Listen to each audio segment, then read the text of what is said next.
এই গীতটি ভূপেন দাই 1963 চনতে লিখিছিলে খুব সুন্দৰ গীত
ধন ধন বুলি ধনৰ প্ৰেমেৰে স্বৰূপ প্ৰকাশ কৰিলা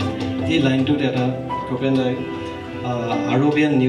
নোট ইউজ কৰিছে মই ভাবোঁ এইটো কাৰণে ইউজ কৰিছে আপোনালোকে গানৰ কথাখিনিতো জানেই নিশ্চয় ইয়াত লিখিছে মনৰ গৰাকীক এৰি তুমি ধনৰ গৰাকী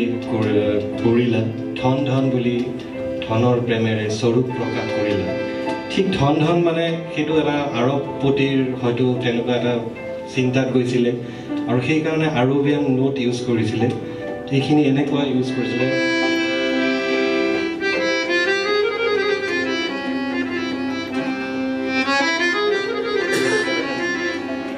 এইটো আৰবিয়ান নোট আছিলে গোটেই গানটোত অকল এইখিনি জেগাত ইউজ কৰিছে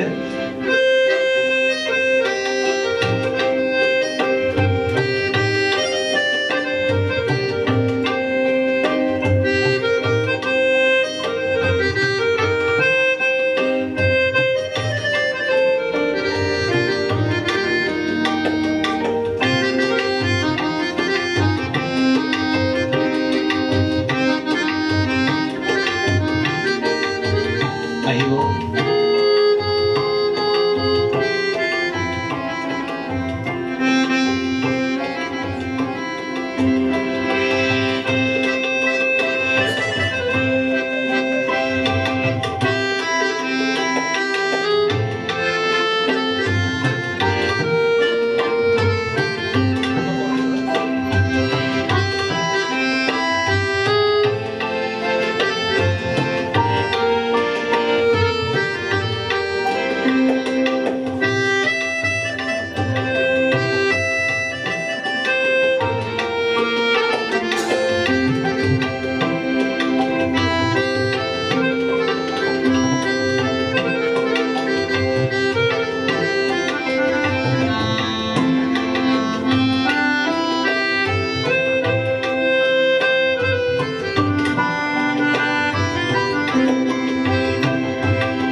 someone betrayed him মানে যদি খসা ঘটনা হয় ভূপেন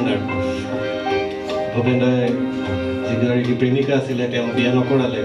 ধনৰ লোভত তেওঁ বেলেগৰ লগত বিয়া হৈ গ'ল কিন্তু ভূপেনদাৰ যিটো পজিটিভ মাইণ্ড সেই পজিটিভ মাইণ্ডটো এই লাষ্টৰ পেৰাগ্ৰাফত ফুটি উঠিছে ইয়াতে লিখিছে জীয়াই থাকি এখন সমাজ গৰীবৰ মোৰ মন আছে জীয়াই থাকি এখন সমাজ গৰীবৰ মোৰ মনত আছে য'ত সোণতকৈও মানুহৰ দাম অলপ হ'লেও বেছি আছে বৰ সুন্দৰ লাইন এইটো সাংঘাতিক এটা পজিটিভ মাইণ্ড